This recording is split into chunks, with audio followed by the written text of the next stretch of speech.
Muted, great.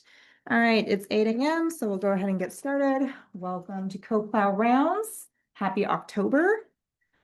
This is Kelsey Brown. I'm one of the staff pathologists here at Coplow, and I'm going to get us started with the first two cases. So our first case, this is the globe from an 11-and-a-half-year-old male castrated Boston Terrier. And the history starts with, this is a weird case, which always means it's going to have interesting findings. So this dog was noted to have acute pain and swelling in the right eye, which is this eye, about 2 weeks prior to enucleation. He had acute severe glaucoma on presentation with severe periorbital swelling, corneal edema, and fragment in the anterior chamber. On the day of enucleation, they know that the globe was ruptured and pus was draining out of the globe inferiorly at about 5 o'clock. And there seemed to be excessive fibrous/thick tissue in the orbit. And the other eye is reportedly normal.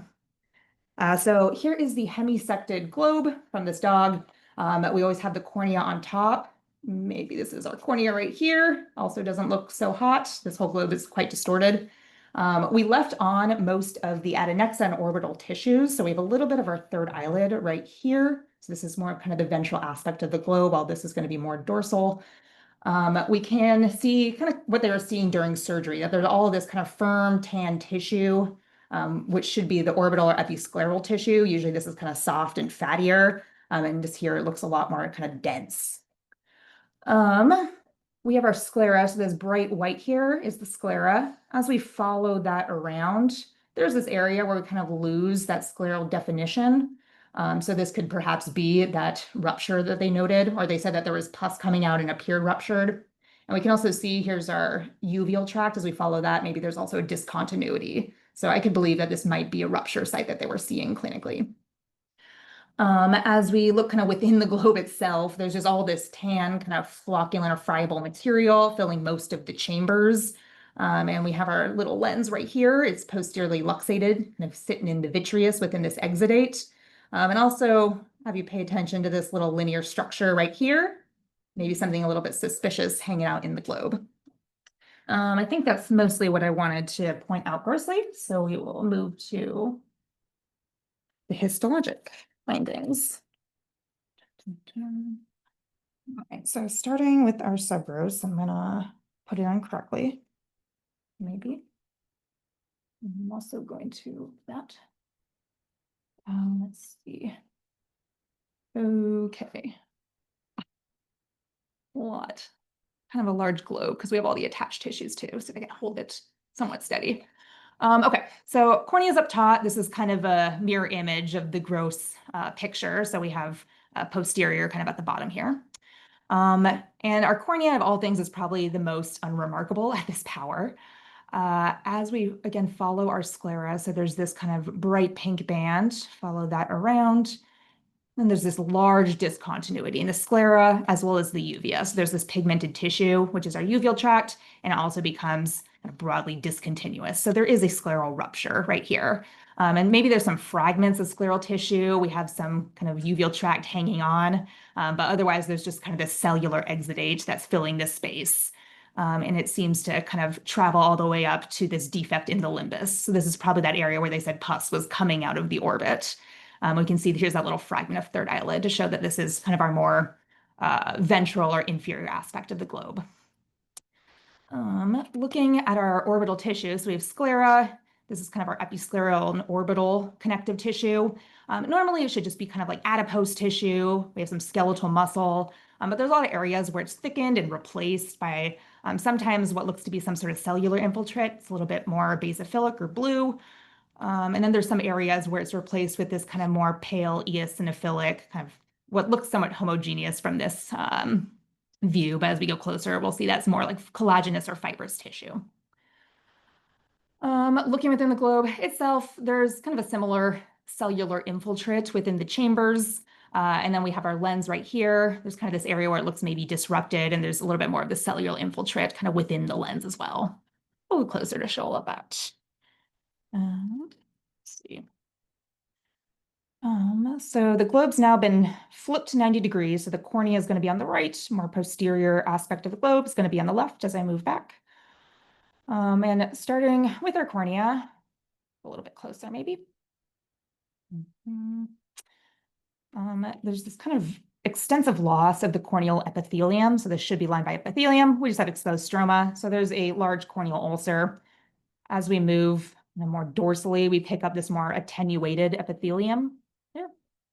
And maybe, there we go. We kind of move to a somewhat more normal epithelium. There's some keratinization. It's not the most normal, but relatively speaking. Looking within the stroma itself, there is a cellular infiltrate. It's mostly neutrophils. We have a lot of little squiggly nuclei. And at the very periphery of the cornea, there are some vessels coming in from the limbus. Kind of our general rule of thumb for corneal vascularization is that these vessels will travel about 1 millimeter a day, give or take. So they're kind of sticking out from the limbus about 1 millimeter, which makes me think that this corneal disease is somewhat acute relative to what else is going on in this globe. And we'll just travel kind of along the outer fibrous tunic here. So traveling more posteriorly, here's our sclera. There are some neutrophils within the sclera too. Here's that fibrous tissue that I was talking about in the episcleral connective tissue. So we have all of these really plump spindle-shaped cells. So these are just very revved up fibroblasts, and they're associated with this kind of collagenous matrix. So this is evidence of fibrosis within the orbit. Go out one more just to show that's quite extensive. It starts to kind of entrap or dissect this muscular interstitium, areas where it's also dissecting between adipocytes and the more posterior orbital tissues, and it goes back quite far. So everything we have attached to this globe is just kind of fibrous tissue. As we travel along, there are some areas where there's pockets of inflammation. So these little pools of neutrophils, sometimes we have these little foamy macrophages. And since we're in the back of the eye, this is about where we should be seeing the optic nerve. We didn't quite get it in section, unfortunately. So if we went a little deeper, maybe we'd get it, or maybe we went through it. This globe is so distorted, I imagine our histology team had a hard time really making much of anything and finding the optic nerve. So, all right. And then here we are at that scleral defect. So this is our rupture site. And we just have similar exudate here. So just a ton of neutrophils. Sometimes we have this kind of eosinophilic fibrillar material. So this is fibrin. And it's all just kind of extruding from the globe into this like tract. That is probably what they were seeing clinically. And somewhere within here, which I would have been smart to dot, there's also some bacteria within this tract. Going closer. So we have all these little kind of like dip dots. So little cocobacilli. There are some areas where we have more colonies of what look more like cocci. So there's a mixed bacterial population within this exudate. We can actually look within the eye itself. It's going to be a somewhat similar theme here. So just a ton of fibronoseparative inflammation, some hemorrhage within our anterior chamber. As we move down to our iris, kind of similar inflammation with the iris stroma. We have some hemorrhage in the stroma too. And some areas of uveal necrosis. So this is our ciliary body. This is a little plica. At some level, it connects with kind of the base of the ciliary body here, but we just kind of caught it in a weird section. But there is some necrosis, so areas where we lose the normal architecture. We have this free extracellular melanin pigment coming from the pigmented ciliary body epithelium, and now it's just kind of peppering in this necrotic stroma. We have lots of neutrophils that are also responding to that necrosis. And just, yeah, similar exudate within our vitreous. As we travel backwards, it's kind of hard to make out any retina. So here's our choroid here. There should be a retina lying on top, and it's hard to say if this was the artist formerly known as retina or if it got extruded through the scleral perforation. It's possible it's just totally necrotic at this stage. And then moving to our lens. There is some cataractus degeneration. So some areas we can still make out kind of the normal lamellar arrangement of the lens fibers. As we move out into the cortex, we get this more kind of homogeneous appearance. So this is liquefaction of the lens fibers, so cataract. And there's also a bunch of neutrophils in here too, which indicates there's been a lens capsule rupture. inflammatory cells should not be able to traverse an intact lens capsule. So as we follow this capsule here, more posteriorly, we do have a little rupture. This is a somewhat blunt end, so it's possible that this is kind of not the actual end of the ruptured lens capsule, but I think all the information we have here is very convincing for a true lens capsule rupture. And as we move around a little bit more, we can see that there's more bacteria within this intraocular exudate too. So this is a little more convincing. You have these little colonies of bacilli. There's some areas, let's see if I can grab it, where there's more like clouds of bacteria. Here we go. It's large colonies. This is a hot eye. It's got a very florid infection. Yeah, here's another one. Just large colonies. Oof. Little petri dish, yes. And I have been skirting around the piece de resistance where my dots are. So we'll just go straight to that now. Dun, dun, dun, dun, dun, dun. This little guy.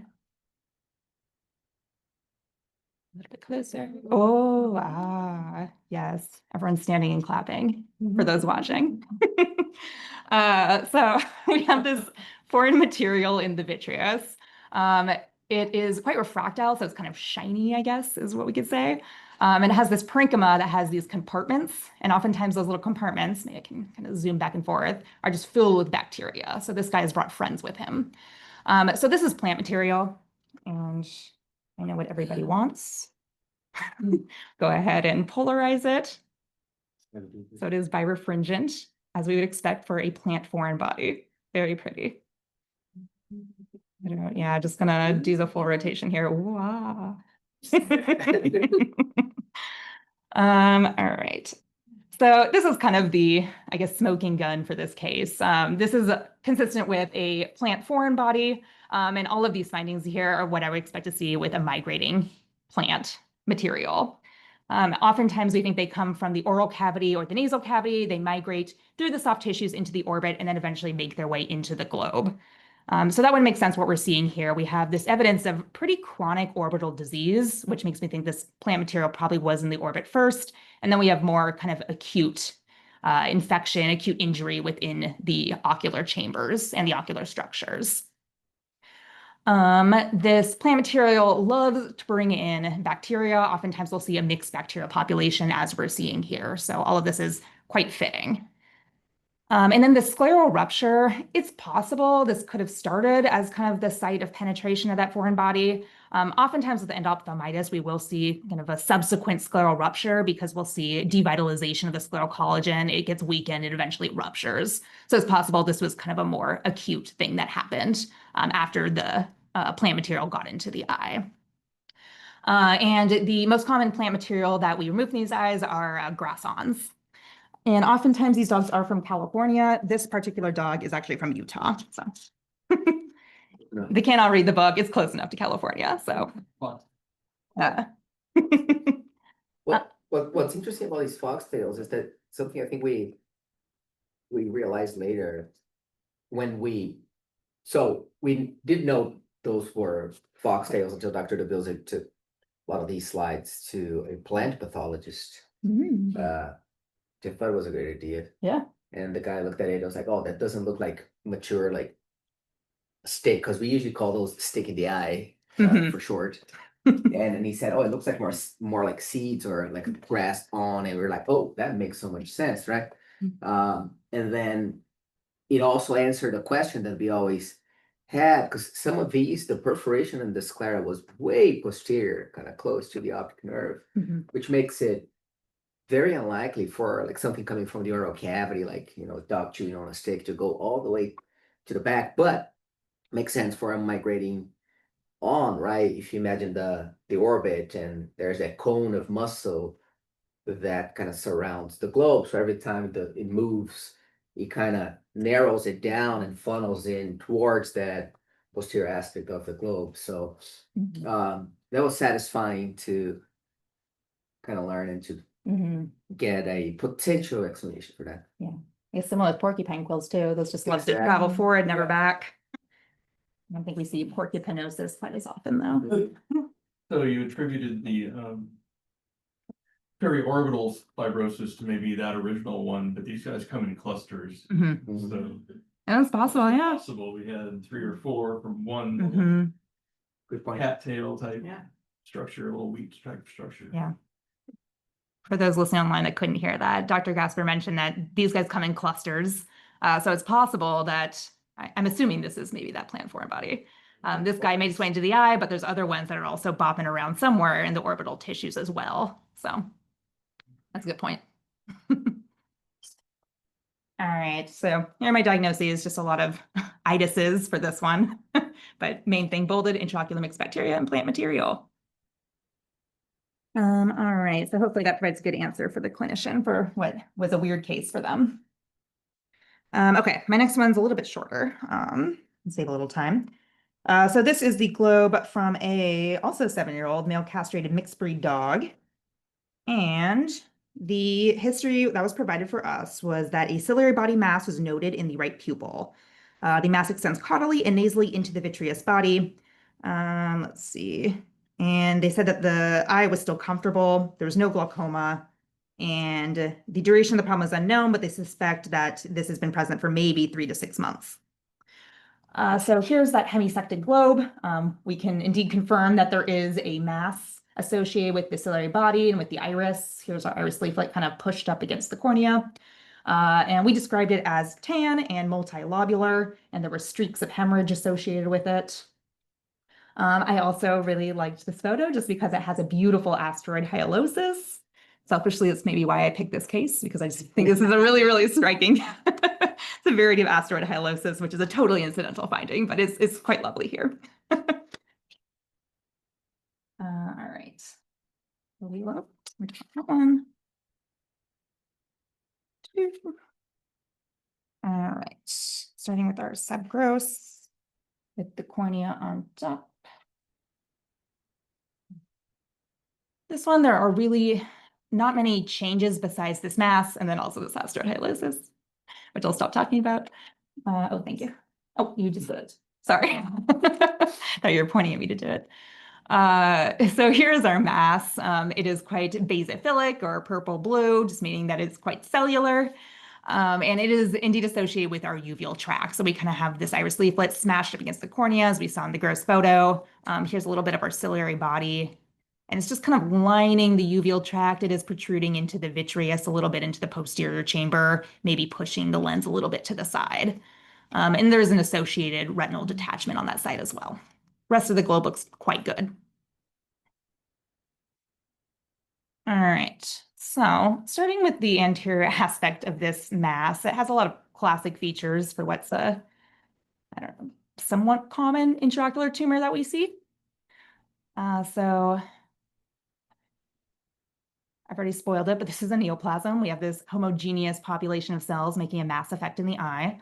And they're polygonal, maybe cuboidal in areas. It's a little bit hard to make out their cell borders often, but if we kind of imagine where they are, these cells are somewhat cuboidal. And there's areas where they're making chords, sometimes these more like solidly cellular areas, sometimes making these vague, almost like acinar tubular structures, kind of move around to show the patterns they're making. And they're pretty bland, going a little bit closer. They do have somewhat coarse chromatin, oftentimes 1, sometimes 2 prominent nucleoli. Just kind of zooming around. They do not exhibit many mitoses, pretty low mitotic rate.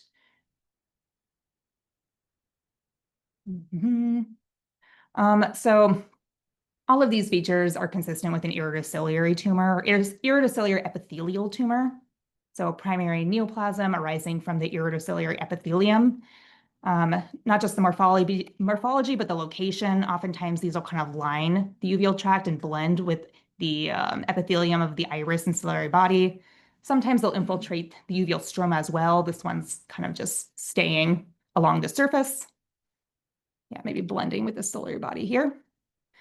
And the way that we differentiate between adenoma and carcinoma for these is whether or not there's scleral infiltration, which in this case, looking at the gross photo and histologically looking at it, there is no evidence of scleral infiltration. So I would call this an iridociliary adenoma. Not the most exciting diagnosis. We see these a lot, but the other reason I'm showing this one is because it has this little area here. Oh. So in one of these little lobules, there's this area of quite profound atypia. And by that, I mean, we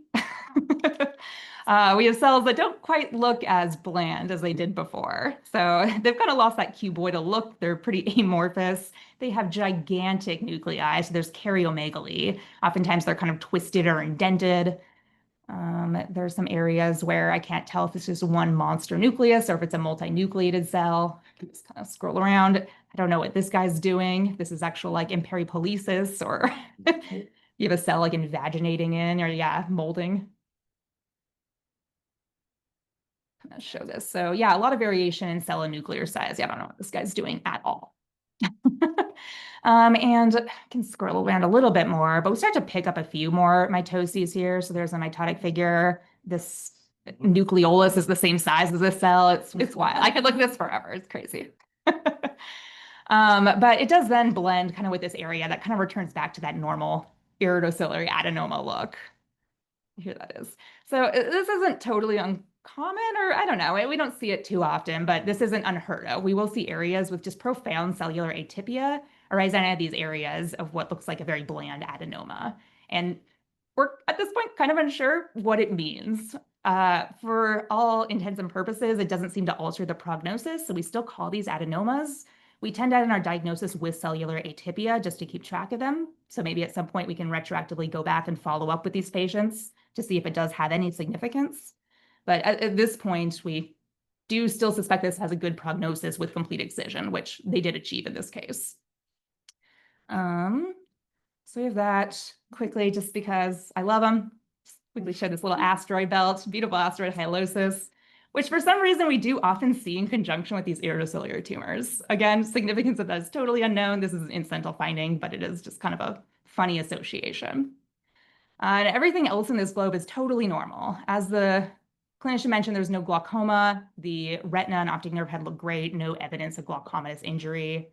So no atrophy of the optic nerve head or loss of ganglion cells. I mentioned we have that area of retinal detachment, likely just due to the adjacent tumor kind of pulling on it or disrupting it. And we can confirm it's a real detachment. As we go down to look at the retinal pigment epithelium, we can see that's kind of hypertrophied, which is often what we see secondary to true detachments. And then we also have some outer retinal atrophy. So we have loss of the photoreceptor layer, the outer nuclear layer, maybe even inner nuclear layer just looks a little less cellular. So all of that just confirms that there's a true retinal detachment, which is totally unsurprising given that there's a tumor right next to it. And I've already taken up enough time, so that's all I got for this one. I can go ahead and move over to our diagnosis. So just iridociliary adenoma with cellular atypia. This one was completely excised, so presumably has a good prognosis. Maybe at some point we'll, I don't know, get a better idea of what this cellular atypia could mean long term. But at this point, it seems to be good news for this dog. And with that, there's no questions, concerns. Then give the seat over to Dr. Clemens.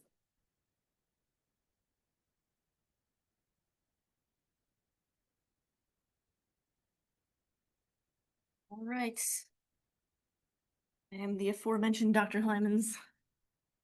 It is officially Scary Pumpkin Month, so I thought that I would pick some cases / case discussions that go bump in the night. Scary cases and case discussions, mostly for pathologists plus or minus clinicians. And we'll start with a case presentation of a pair of cases. So we have a smallish conjunctival mass from a 8-year-old neutered male bulldog, and a largish mass in the vicinity of the third eyelid from a 7-year-old neutered male Akita. We had clinical and gross photos for neither of these cases. So this is a picture from several years ago, showing a periocular mass roughly in the vicinity of the third eyelid, which is probably about the size and location of our largish mass from this pair. So representative photo. If you recognize this photo from several years ago as a clinical team, you know who you are, and thank you so much. We love clinical photos. I wish I could specifically credit you. So Let's start with our small mass. Wahahaha.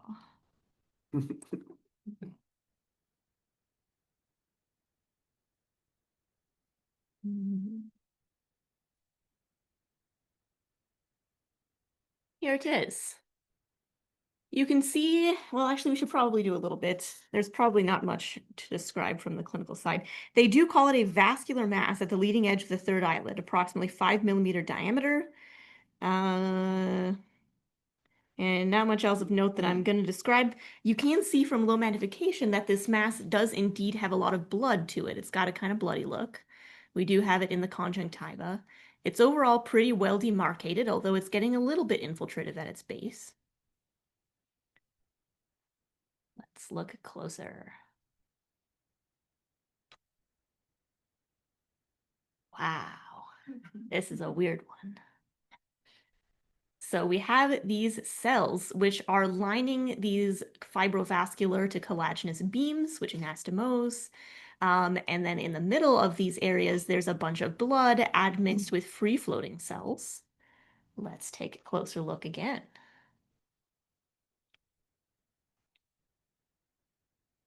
The cells that are lining these septae are essentially kind of narrow-based with a bit of a rounded apex.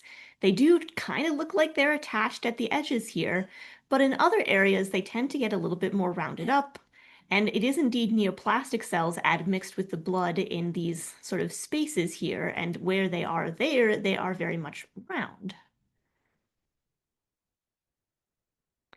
As we look around, we start to see that there are occasional multinucleate cells looking really weird, and if I can find a good one, you can even see these multinucleate cells attached seemingly to the septae and kind of bulging into the lumens.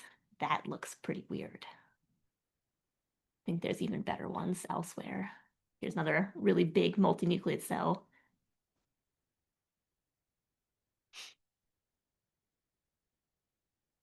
If we go up towards the surface epithelium, you could maybe believe me that these cells are not flirting with the epithelium at all. There is, in fact, a bit of an empty space between where the tumor is and the epithelial space, which you may call a Gren zone, or would you? As you get closer towards the base of this tumor, it becomes much more solidly cellular. Maybe these cells start to lose their distinct cell borders at this site where they're densely packed. Is that because they're just close together? Or do they really have indistinct borders here? And if you really go towards the base of this tumor, we get a good number of cells that are starting to spread out, and sometimes you can make out that these cells have an eccentric nucleus and a perinuclear clear zone. Also of interest. So, maybe you have some thoughts in mind, and we'll keep going to the next case. Let's talk about our larger mass before we talk more about our smaller mass.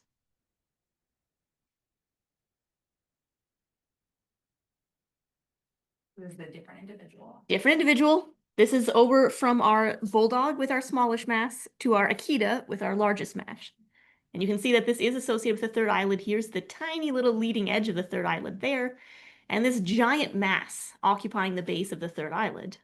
This mass is also pretty well demarcated. You can see that from low magnification.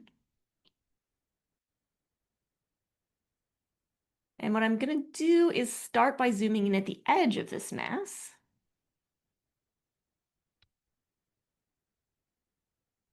We can see again that relative good demarcation at the edge. At this area, we can see that these neoplastic cells are in the lumen of a vessel. So vascular invasion. When you have masses at the base of the third eyelid in dogs, something that you might also want to do is see if you can identify the third eyelid gland. You would wonder about third eyelid or gland origin tumors when they're right at the base like this. At least in this case, in our examined sections, we can see a distinct gland, distinct from the neoplastic cells. This is a glandular lobule, non-neoplastic of the third eyelid. It is terribly atrophied. The acini are few and far between. It is also quite inflamed, tons of lymphocytes and plasma cells in the interstitium. So this is a gland of third eyelid that has been compressed and pushed off to the side by this huge mass. So at least in our examined sections, it looks more like this mass is not from the gland, but instead just pushing on it. Now let's zoom into the mass itself. Once again, it's a little bit bloody, less so than the other one. We have a bunch of blood here and there. This one, more so than the other one, has distinct cell borders mostly throughout, and a lot of these cells look much more round as we go around. And look, let me see if I can find an area that really, I should have done a dot, paralysis of the marking pen hand.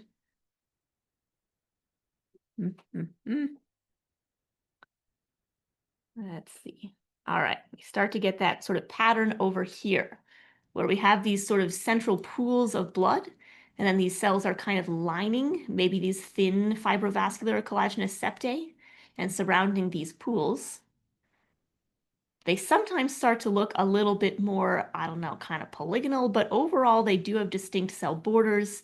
In this case, you might be more inclined to believe that they're kind of molding against one another to get different shapes besides round. Sometimes if you are having trouble, going back to the basics is handy. Dr. D would say that for round cell tumors, think of it like if you reached in there with a tiny pair of forceps and plucked a single cell out without disturbing its neighbors. That's kind of a common feature of round cell tumors. And I think you could do that in this case. You will also note that a lot of these cells, not all of them, but a lot of them, maybe you could have an eccentric nucleus and a bit of a perinuclear clearing. Something to keep in mind. If you zoom around in this tumor, you may occasionally find binucleate and multinucleate cells too. Not always. All right. Oh, here's an area where it's getting even more bloody looking. There we go. Showing off that weird blood-rich pattern. Okay, so do you have some differentials in mind? Let's do some IFC. Will it help us? I don't know. Trying to do this Halloween style. Is it working? Are you amused? All right, so this is a MUM1 stain. MUM1 literally is multiple myeloma 1. That's what that is. And you can see that our MUM1 is sometimes a little bit messy. So for any pathologists looking, apologies for that. We do have a little bit of background cytoplasmic stain on occasion. In context of our controls in this case, this was considered readable. And MUM1 is really a nuclear stain. And you can see that in this large tumor, our largest Akita tumor, the majority of these cells, not all of them, like this one's negative, but the majority of these cells have strong nuclear positive labeling with MUM1. This is a pretty good label for plasma cell type tumors, although not exclusive to. You want some more? We do have some more for this case. This is a CD79A, which is a label that is pretty much in your B cell lines, basically immature through more differentiated B cell lines. And not all, but the majority of our neoplastic cells are labeling strongly with CD79A. And just so you can see it too, this is CD20, which is a label of more mature B lymphocytes. Negative. And just because we have it, pancytokeratin, we didn't do a vimentin. Oftentimes, if you don't know what something is, starting with pancytokeratin and vimentin is a good idea. It helps you to go down either a epithelial or a mesenchymal path. But in this case, rather than the vimentin, we just did more specific markers along that line. So with pancytokeratin, you can see a nice, strong internal positive control in our non-neoplastic and squished third eyelid glands, and the neoplastic cells are negative. So you go back to our small tumor from our bulldog friend.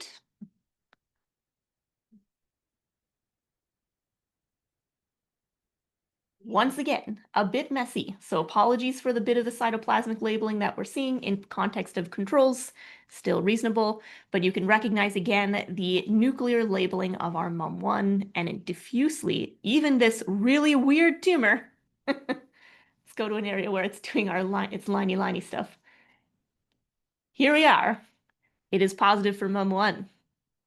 So these are both plasma cell tumors. Really fun. Basically, if you go into the literature, in the 2010s or so with cutaneous plasma cell tumors in dogs, there was a publication of a couple of tumors that had quote unquote pseudoglandular arrangement. Again, this was published in dogs in this reference that we have for canine cutaneous round cell tumors. There's a really good review reference, which basically just lists all the possibilities, the diagnostic features thereof, the IHC thereof, and this pseudoglandular phenomenon is briefly mentioned in that paper as well. So essentially, some plasma cell tumors will line septae like this, and in the middle, there will sometimes be this brightly eosinophilic protein. And that arrangement can masquerade as an epithelial tumor, so kind of glandular looking, or even thyroid follicular structures can be confusing for. And in cases like this where there's blood pooling in the middle, sometimes that is referred to as a angiomatous or angiomatoid distribution, which can masquerade as vascular endothelial tumors. So these are things that have been documented. They are published often as theoretically lesser known. And these are the only two cases with this weird distribution that I've encountered so far. So I wanted to share them. Back to our conjunctival plasma cell tumors, because like any good thriller, we should spend some time luring you back into a false sense of security and talking about the regular stuff, the boring stuff. So not boring stuff per se, but so conjunctival plasma cell tumor, essentially what you need to do clinically is rule out the possibility of a manifestation of multiple myeloma. Essentially, local tumors could be a manifestation of a more widely distributed tumor. And you do that by staging. So imaging, for example, you could do blood work and check for high immunoglobulins, Bence-Jones proteinuria, et cetera, et cetera. If clinically you can rule out multiple myeloma, then these tumors are likely solitary extramedullary plasma cell tumors or plasmacytomas. And those are generally benign. They are typically complete excision is typically curative. They typically don't metastasize. So these guys can kind of be sheep in wolf's clothing, if you will. So what about the vascular invasion in our large tumor then? This is a question that you may have. So there is a publication in canine cutaneous plasma cell tumors of dogs, which documents like 99 cases. Like 3 of them, I think, had evidence of spread elsewhere at some point in the dog's history. And essentially, finding vascular invasion by histology was not predictive of whether those tumors would spread. So vascular invasion, right? If you see that in a report, if we write it in a report, the thought is often that this is a concerning feature. We should be worried. You think about metastasis or metastatic potential. However, it is worth pumping the brakes and recognizing that the process of metastasis is pretty complex. It involves acquisition of a variety of mutations that allow the neoplastic cells to enter the vessels, that allow them to exit the vessels at a distant site, that allow them to survive at a distant site, and that allow them to begin proliferating at a distant site. So the process of metastasis is pretty complex. Just seeing vascular invasion does not confirm that metastasis will happen or has happened. It's just a kind of concerning feature. So keep that in mind. You may also be asking about our large tumor, whether it could be some form of lymphoma. Do keep in mind that MUM1 is not a slam dunk stain for plasma cell tumor. Just testing positive for MUM1 doesn't confirm plasma cell tumor. But essentially, especially in our large tumor where we may have lymphoma on our differential list, the morphology, distribution, arrangement, and the panel of IHC that we have so far are overall pretty consistent with plasma cell tumor. You're unlikely to get plasma cell type lymphomas that have that particular staining pattern. So to leave you with something even more scary, if you dig into the literature in terms of what may or may not be somewhat lesser known plasma cell tumor things, something that is probably more widely known is that they can be quite pleomorphic plasma cell tumors, and that pleomorphism doesn't necessarily translate to bad behavior. Again, kind of this sheep in wolf's clothing effect, if you will. So, you know, the multinucleate giant cells, all that sort of stuff, you know, sometimes they can be quite pleomorphic. That is maybe more widely known. But you can also get signet ring variants, where you have this large, crisply demarcated vacuole that peripheralizes the cytoplasm and the nucleus. So rather than just the perinuclear clearing, it can be a huge vacuole, which can masquerade as other tumor types. You can get packeting in plasma cell tumors with delineation by thin fibrovascular septae, which can masquerade as neuroendocrine tumors, and which our largest tumor in Arquita was kind of doing a bit, or as carcinomas. Multiple myeloma, at least, tends to present as lytic lesions in bone. If you get some bone biopsies or some bone marrow biopsies, you can sometimes get a lot of bony remodeling at such a site. So osteoid may be being laid down, for example, and you may have a population of cells with perinuclear clearings and eccentric nuclei that look like osteoblasts, and as such, myeloma can masquerade as osteosarcoma. You can also get cells that look like histiocytoid variants, and you can even get plasma cell tumors with spindle cell variants that can masquerade as various sarcomas. I know. I told you it would be scary. Are you scared yet? Do you want to be even more scared? There was a publication recently that demonstrated that some melanomas stain for MUM1. And melanomas can have plasmacytoid variants with eccentric nuclei and perinuclear clearings. We, in fact, have even identified plasmacytoid variants of feline diffuse iris melanoma in the eye. Oh, what are we even doing here? So, long story short, I think people often think about melanomas as the great pretenders. Histiocytes are also terrible in terms of having crazy different morphologies that can be tough to keep track of.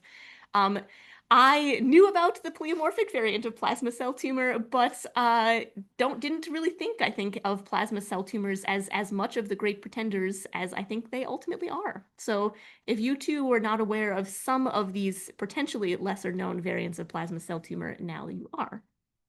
So that's our bump in the night case, the first.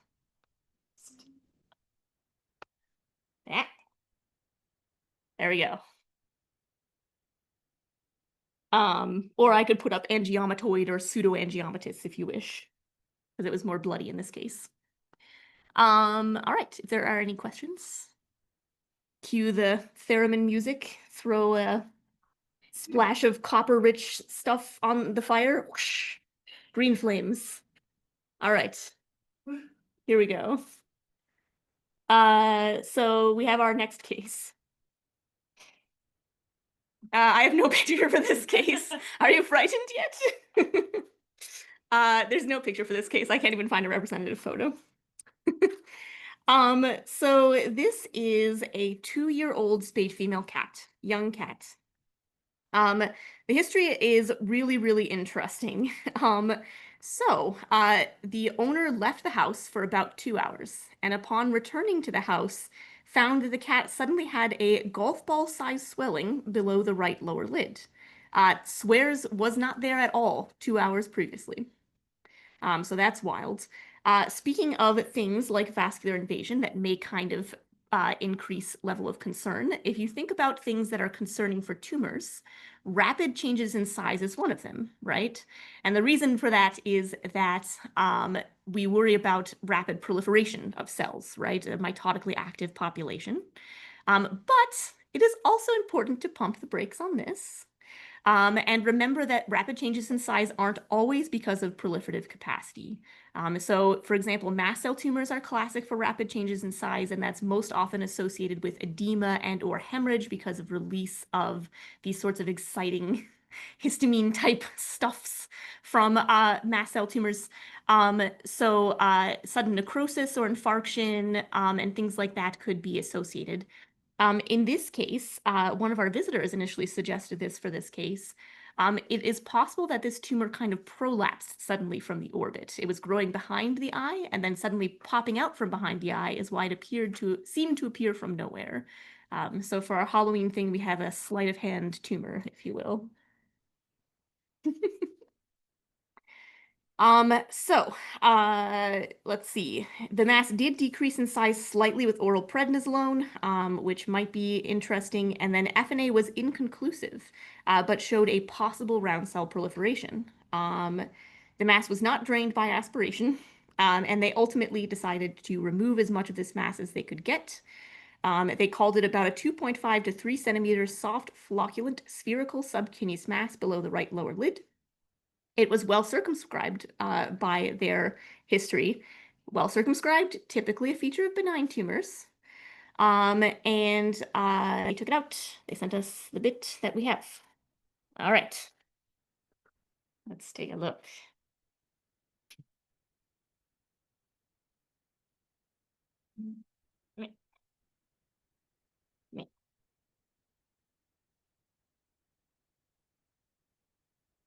Okay. So overall, we do have a pretty well demarcated mass. We have these interesting areas that look kind of like clearish up here, which we'll take a look at closer in a second. You can kind of see where they likely cut it off from the rest of it, kind of right here. We have incomplete excision, but otherwise, yeah, pretty well demarcated around the edge. It is also highly cellular.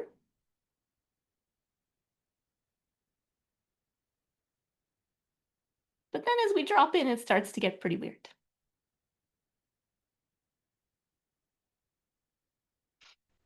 We have these interesting spaces that kind of have a clearish lumen, and we have these cells sort of forming multi-layer rows around the edges of those spaces.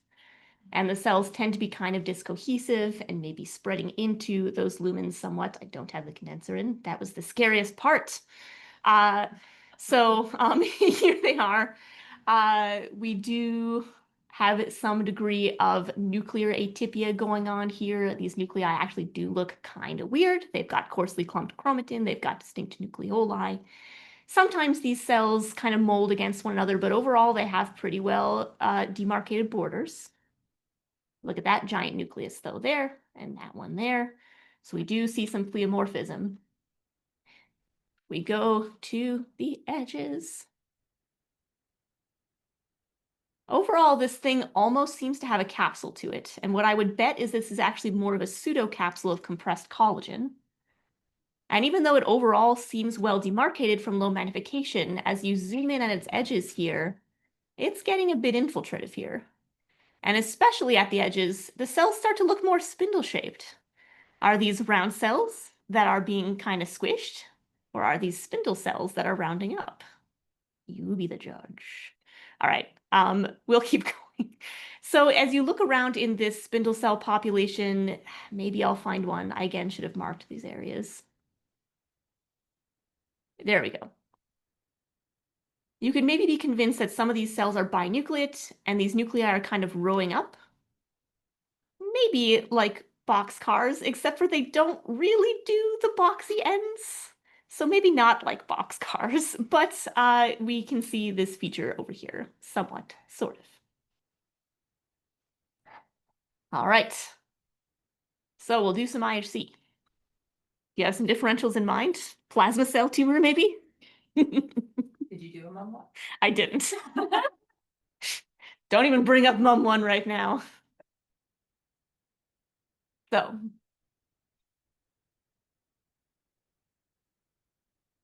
you can see that this is not a nuclear stain. This is cytoplasmic. And this is actually desmin.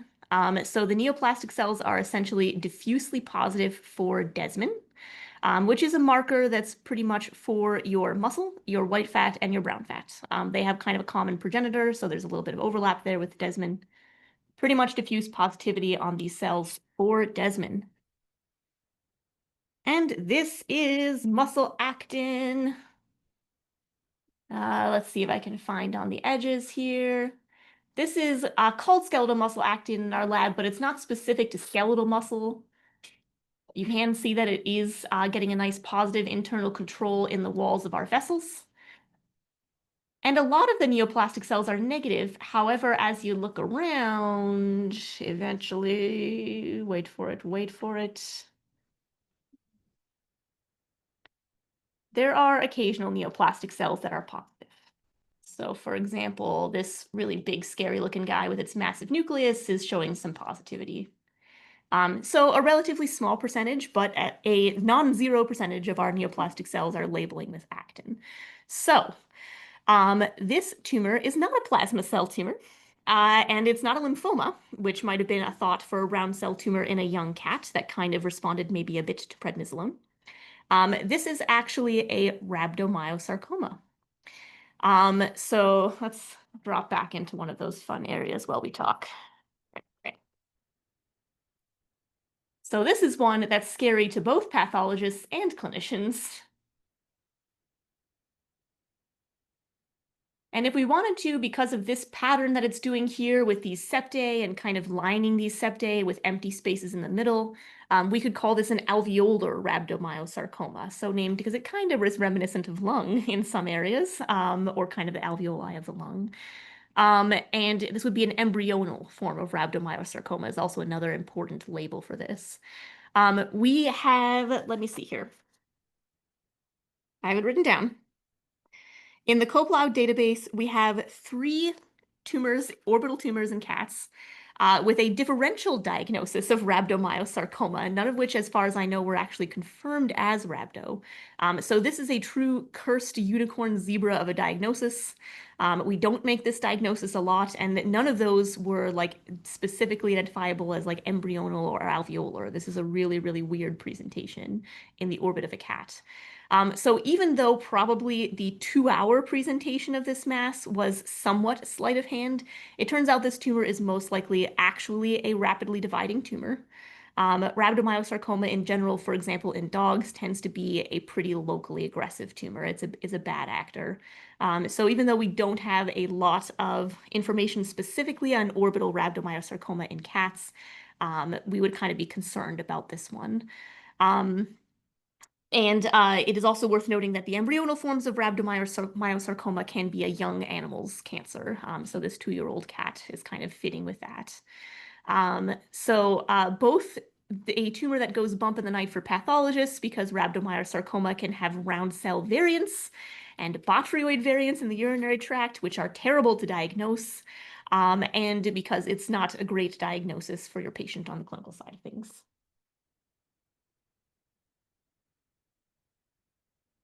And I've taken way too much time, holy crud. But are you scared? Happy Halloween. All right, that's the cases, and I've left you like 8 minutes killing. Okay, those were 4 cases. Is there like a character, like a synonym for pseudoglandular rhabdomyosarcoma in comparison to the plasma side? Shows. People use alveolar. Yeah, So I mean, essentially, that's the synonym, the synonym. Yeah.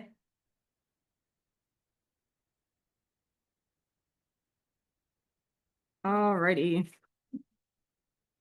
I will probably just sneak one case in today. I actually don't have a gross, oops. Oh,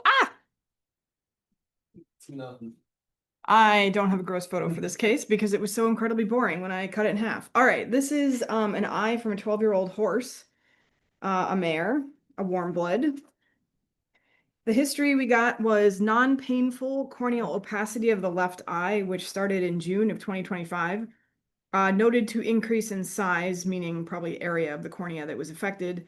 The RDVM treated with neopolydex, then ulceration was noted, so they started SSD cream, which is not something I've heard of before. So that's silver sulfadiazine cream.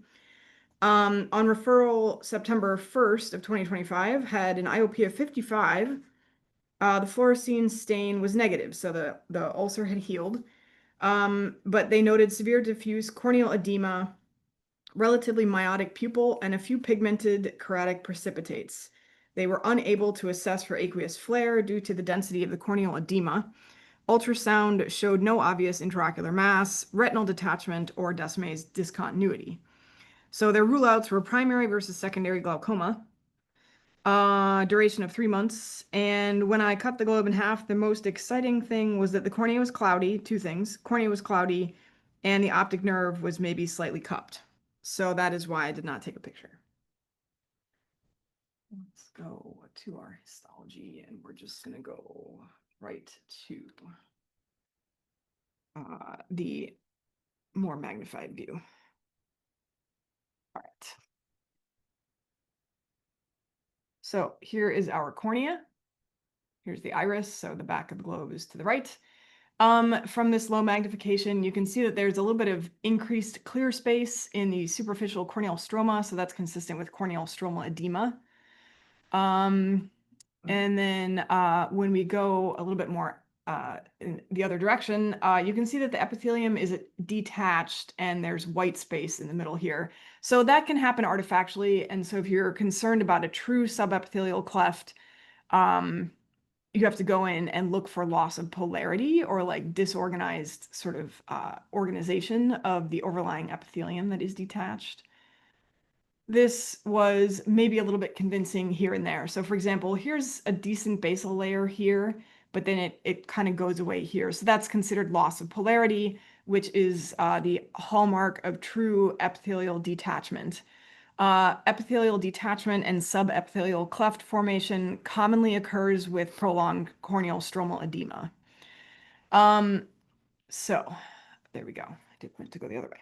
All right. So we have corneal stromal edema and subepithelial cleft formation. When we move a little bit more peripherally, you can see here that there's an infiltrate in the peripheral corneal stroma, including some little blood vessels here, and there are probably blood vessels in the middle there. And even in the more slightly axial area, you can see there is a bit of an infiltrate in the corneal stroma, although it's not very impressive. When we go higher mag, it's probably some lymphocytes, maybe a few neutrophils, maybe some plasma cells, but it's kind of mild, but it's there. So there's a keratitis. As we work our way back into the globe, and we start to appreciate, here is Descemet's membrane, here's the iris, this is our anterior chamber. You can see that there's quite a membrane on the back of the cornea. So this is what we call a retrocorneal membrane. And it is composed of some bland kind of spindle cells. Some of them have some pigment in them, and they said that they had pigmented keratitic precipitates clinically. There are probably some plasma cells and lymphocytes and macrophages, and there's actually some beautiful multinucleated macrophages. Ta-da! Who is also being very cooperative because it also has melanin in its cytoplasm. So there we go. So we've got a really significant retrocorneal membrane, which is probably the etiology of the corneal stromal edema. So remember that the corneal stroma should be relatively dehydrated, and the corneal endothelium is responsible for keeping it relatively dehydrated. However, in this case, our corneal endothelium is pretty unhappy considering that retrocorneal membrane, so it's probably a bit dysfunctional and unable to maintain relative dehydration of the corneal stroma, and then you get corneal edema. Okay, so as we move back, the iris has an infiltrate. And when we look higher mag, it is composed of lymphocytes and plasma cells. And as you look around, so these are the intact uveal stromal melanocytes. They're often very spindle-shaped. Sometimes they're stellate-shaped. As we look around, there are also, I'll probably won't be able to find them now because I'm under duress. There are larger cells with much sort of, here's one right here, with coarsely clumped melanin. So this is a macrophage here. So this is a melanin-laden macrophage. They were not super common in the uveal stroma, but they're here. And so we've got a uveal stromal infiltrate from low mag. You can appreciate that the trabecular meshwork and the ciliary cleft are chock full of these inflammatory cells, which is probably the cause, of the elevated intraocular pressure that was noted clinically. keep doing that. Sorry. The lens was normal. We're going to move back actually to the choroid here. There's also an infiltrate in the choroid, which is a little bit unusual for this entity in my experience. It's just lymphoplasmacytic. And then glaucoma in horses is actually more difficult to diagnose histologically than it is in dogs and cats. But the optic nerve head is fairly atrophied here. It should be thicker than this. You can see the beams of the lamina cribrosa are a little bit more prominent, so that's consistent with the atrophy of the optic nerve head. And then at higher mag, I would just tell you that there aren't very many ganglion cells left. So I'm kind of rushing here because I'm out of time. But so all of those features are consistent with heterochromic iridocyclitis with secondary keratitis, which is an entity that was described in 2015. And so the salient features are keratitis, retrocorneal membranes that often have pigment in them or melanin-laden macrophages, a lymphoplasmacytic and histiocytic uveitis, particularly anterior uveitis like iritis and cyclitis. Sometimes clinicians will report actual depigmentation of a brown iris. They did not note that in this horse, and I felt that there was still a decent number of intact melanocytes in the iris, so I don't think this was depigmented. So those are the main features. And the glaucoma in this case was just secondary to the inflammation, I think, in the trabecular meshwork. And that it can accompany this entity as well. So heterochromic iridocyclitis with secondary keratitis. To confuse things, not in this case, but sometimes we see all of those lesions, and then we also see amyloid on the ciliary body surface and linear eosinophilic inclusions in the non-pigmented iridociliary epithelium, which are also seen and are the hallmarks of equine recurrent uveitis. So sometimes you'll see equine globes with all the lesions, and we don't really know what that means. I'm done. Bye. Oh, in 2 weeks, some of us will be traveling for ACVO, so rounds will not happen on October 15th. So we will see you in 4 weeks then. Thanks for your attention and attendance. Bye. Hey, everyone.